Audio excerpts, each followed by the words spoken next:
Welcome back to Call of the Father. This will be episode 12. And in honor of the 12th episode, I kind of want to make this a tribute to Lisa Romano. I took all three of her classes, but the 12-week breakthrough class was just a really big deal to me. I had a major breakthrough in that class in my healing journey, and I've talked about it before. In my very first episode, I talked quite a bit about it. The day that it was just a very spiritual experience where I went back for myself, for my inner child. I went back and I got him, and he's mine now. And I feel like the integration of my higher self, my adult self with my inner child, it's been a big thing in the healing process, and it's something that probably everybody needs to go through. If you find yourself triggered, if you find times in your life when you just there's things that you're bitter about, there's so many things that just go back to trauma or childhood, how we were raised, things that our parents got wrong. And so I want to make this kind of a tribute to her work and her courses. I was going to do a review for her three courses, and basically just to prepare myself to write those, I wanted to do this today. I had a major breakthrough in each of her courses. And so in the 12-week breakthrough class, as I discussed before, there was a day when I realized that I'd had all this anxiety that had built up in me over time, and I'd been working a lot on healing. And I want to say, like, one of the things about healing is it is hard work. It sucks, it hurts, and it's hard work. It's not easy. So it's one of the things that you cannot afford to be lazy about in your life. I've found myself being lazy, procrastinating on a lot of things in life, but this is one of the things that I've had moments where I was lazy about it, but overall I've really pushed to, in the last few years, I've pushed to just to get through the healing. I figured I've been through a lot of pain in my life, and I can take this. I'm choosing this. You got to choose what's hard in order to have a better life. And if you've been through the trauma, the things that I was talking about, the bitterness, just broken family dynamics, your life sucks anyway. My life has sucked up to the point where I started working on healing. It sucked. So what's a little bit more suck to feel better? I think it's worth it. And so when I found Lisa's class, I had this anxiety, and I really was hoping that going through that 12-week breakthrough inner child healing class that I would get to the bottom of what was causing this anxiety. Like I said, I'd done a lot of work and healed a lot of things. There were a lot of things that were better, but I had this anxiety that I couldn't deal with. And I feel it was a form of cognitive dissonance where my inner child was crying out to me, saying, "Come get me. I've been left alone. I've been abandoned," where I was crushed and basically slaughtered at probably the age of 3. And at some point, I'm going to do an episode on modern day child sacrifice, and I'm going to say some things that this you may or may not resonate. It may not hit you the way it did me, but there's some things I found even in the Bible that I guarantee nobody's ever heard, the way that I'm going to equate some things from the Old Testament to modern day child sacrifice. I'm going to do an episode on that at some point.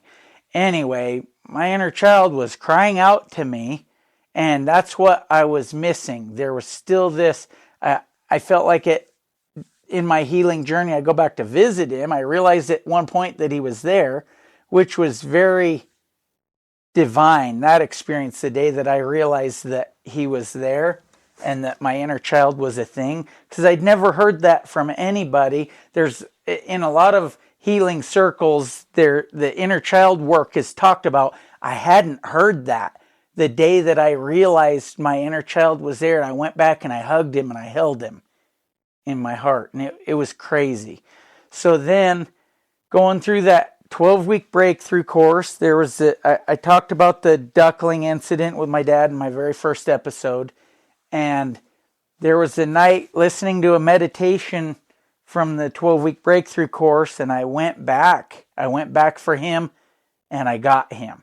And I felt like this is it. He's no longer a prisoner. He's no longer suspended in the past waiting to be rescued. Nobody ever went back for him until I went back for myself. I went back for him and I said, he's mine. I want him. And that was a major breakthrough, because after that, that anxiety just transformed. It was nearly completely gone. I still felt like I was still aware of some things when they would come up, but it was very different. And since then, that anxiety's gone away. My anxiety's been very manageable since then. If things come up, I'm able to isolate what is on my heart or on my mind that's getting me anxious and up, just worked up. And it's much easier to deal with now. I just don't have that. Since that breakthrough in the 12-week breakthrough program, I have not had that anxiety again. And that's a huge thing. If you're dealing with anxiety, if you get those feelings where you just can't quite get a deep enough breath, where you feel like there's a lot of pressure in your chest, maybe it manifests different for you. I've heard it manifests different for everybody. You might have numbness in limbs. There's so many things that it could be. Anyway, so then that wasn't the end of it for me. After that, I decided, I want to keep going with this. And so I decided to take Lisa's 8-week masterclass. And it's basically focused on mastering your reality. And it was huge too. There was a major breakthrough for me during that. When my marriage broke up and I made the mission statement that I've talked about before, and I've talked about this breakthrough before, so I'll make this one brief, but I didn't want to be bitter, and there were times in that healing process where I was very bitter. So it wasn't linear, and it just showed my humanity, my imperfection, that I'm not perfect, and it's okay. We got to accept ourselves where we are. And so I went, basically, there was one day I was going home, and I got to a point where I was thinking about what it was like before the divorce, and how badly that hurt. Everything hurt, even before I knew about the affair that my ex ended up having. Like, there are just a lot of things broken and disconnected. And a lot of it was my fault, and that's part of the healing process, where you get to a point where you realize your part in it. But you can't get there without acknowledging the hurt that you felt first. And that's what I love about Lisa Romano's work. I found her podcast first, and a lot of her podcast focuses on narcissistic abuse and things that a lot of people encounter. And in the beginning, that was what I needed to hear. And just being completely transparent now, I still listen to them, but I have to be in the right mood, because I don't feel the same pain and bitterness, and I don't need all of the same validation that I needed in the very beginning of my healing journey. But that's where a lot of people are, and her podcast is still there, meeting people where they are. And it leads into more work that you can do. Not every podcast episode she does is on narcissistic abuse, but I just find now I don't need to hear that all the time, because I've done so much work. I've been through so much healing and so much work that now it's like I reached a point where in the master class and I said this on a post one day there, that I've realized that the more I heal, the more the past has become irrelevant to me. I'm more in the now, and I'm more moving forward and trying to just live in good energy, which Soul School really gets into the energy part of it. But anyway, so this day going home, I realized that the feelings I'd had about what happened in my marriage and all of the hurt, I just didn't feel that bitterness. And when you're bitter, there are things that you feel.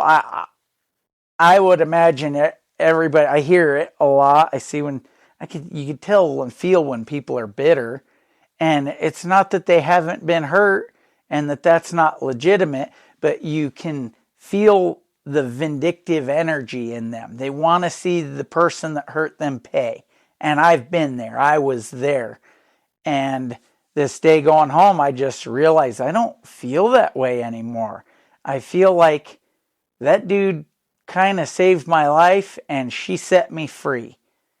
And that day was huge for me. That was, I was just going through the journaling prompts and realizing I want to manifest the things that I want in my life. And a lot of the master classes about learning the process to manifest the things that you really desire in your life. And one of the things I'd said is that basically pure love vibrations, which are where you got to be to manifest what you want in your life. You got to be living in a love frequency and love vibration. That can't exist where bitterness resides.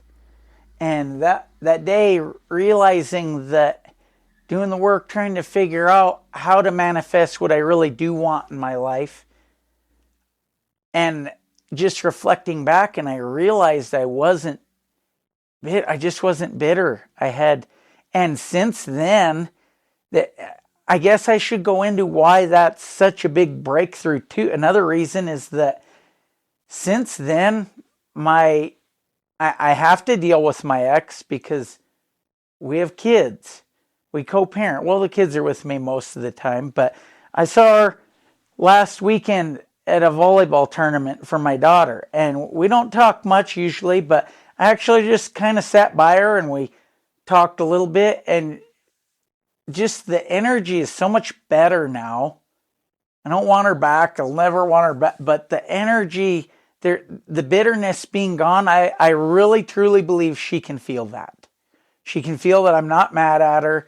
She can feel that I'm just trying to raise the kids and do what I can. And she actually came out and said, I really appreciate what a good dad you are to our kids. It does make my life feel a little easier not having the kids with me all the time. And I just really appreciate what a good dad you are to the kids. And it did mean something. I'm going to do what I do anyway, but it meant something. And it just really helps to just be living in that love vibration and not have that anger. So the third course is the 10-week Soul School. And that course, that gets into some crazy things, quantum physics and things that wherever you're at, whatever you believe in with spirituality or religion. I personally feel that I'm not religious at all anymore. I grew up Christian, but this one's hard to bring up because I have a lot of friends that are Christian, and I don't know. It may cause some backlash, but I just don't believe that I'm Christian anymore. I had cognitive dissonance over a lot of messages in Christianity my whole life growing up. And I remember praying to know the truth. I remember praying to God. I still believe there's a God. There's too many things that are organized that come together. I've prayed for things and my prayers have been answered. But they've been answered in ways that I believe there's a higher being, somebody who hears me. And there's a love there. I prayed a lot in my life to know the truth, but at certain points I remember doing that. I remember doing it when I was 20 and some things were kind of a mess. And then some answers came, But then I think I had to go through a lot of things in life. That's why we're here. I believe that I chose what I have here. And sometimes it feels crazy to look at even my situation being a parent. It's crazy to look at it and think, why did you send me here to be the parent when, holy crap, I'm such a mess, and I'm trying to learn the things that I'm trying for myself that I'm trying to teach my kids, but they're going to have so much better ground to stand on. Even though they've felt some of the pain from the generational trauma, they've felt some of it. There's a humility that I have to have as a parent where I have these conversations with my kids and I tell them, look, this is what I think, this is why, and this is where I've messed up. These are the things that I've done wrong, and this is why I kind of think this. And you're going to have to make your own path. You're going to have to make your own decisions. I'm going to do an episode also sometime soon on being a father or parent in general of teenagers, kids that as they start, they're interested. My girls are interested in boys, and I think they're doing well. And I think that some of the philosophies that I bring to fatherhood there and trying to help them navigate that, I think they're really good. I'm not in control. And that's the bottom line. I was listening to just a live stream in the 12-week breakthrough graduate page on Facebook today. Lisa A Romano said that our parents were so trying to be in control, trying to control us to make things work out for us. And man, that really just rung a bell. It hit a heartstring with me, because that's what I've felt that I'm trying not to do. I'm trying not to control. In the end, I can't, and they have to make their own decisions. So the best that I can do is to be there for them, listen, be open and listen, and try to create an atmosphere where they feel free to tell me anything and almost everything, I believe. And it works out well. And they have to have these interactions to learn and grow. So anyway, we'll do an episode on that. Rabbit trails. And if you've been following, I'm always on rabbit trails. Anyway, back to this soul school. I did have a major breakthrough in that because I'd been praying a lot over the last 4.5 years. Since everything broke up, I started even before the day that I even knew that there was an affair involved. I really started trying to lean into God and trying to seek Him and seek my own personal growth, because I knew when she told me she didn't want to be married to me anymore, I realized, okay, well, I can't control that. I can't make her want to be married to me, but the only thing I can control is I can focus on me, and I can work on me. I can work on doing better at whatever things I'm able to see in me. And so I really was just seeking God and seeking spiritual growth. And I prayed a lot. There were some things about my religious beliefs, or the things that I've believed, that I felt a lot of cognitive dissonance over. And I was praying really hard that God would show me the truth one way or the other. And that when He showed me, that it'd be clear as day to me, that it didn't matter which one it was. I just wanted the truth, even if it changed everything I believed in. And in the end, it did. In the end, it was in soul school, just working on all this healing, learning principles of quantum physics. And really, you can take Lisa Romano's course, and it doesn't matter what you believe, it will fit if your mind's open. And I want to encourage you to always have an open mind, because if you're so stuck in just stubborn in this is the only way, keep in mind a lot of your beliefs probably didn't come from you. Somebody told you, and you believed it. I watch my kids, I say things and then I see them repeat it. And sometimes it worries me. I don't want them to just take what I say and believe it. I want them to learn to question everything and look for truth themselves. Because if you find the truth yourself, it will be closer to your heart, and there's going to be less cognitive dissonance if it's something, conclusions you came to yourself. Anyway, there was a day in the soul school that I was basically, I don't know, I'm just going through all this work, and I started thinking about how I'd been praying, and I probably hadn't for a little while. And I'm sitting there thinking about it, and I started praying, or I started remembering praying to have clarity on this issue surrounding Christianity, and I realized that I did. I had the clarity that I needed. It won't be there for everybody. It was there for me. It was what I needed to not feel that cognitive dissonance, a disconnect between my belief system and what I felt as truth in my heart. You know, your body has memory. Every cell in your body screams out truth, and it validates, your body validates what feels right to you in your heart, in your mind, your soul, whatever. You feel it when you know that it feels right. And when it doesn't, you're just going to be like, something feels out of sorts. And I was really thankful. It doesn't sound, it's probably the biggest breakthrough I had.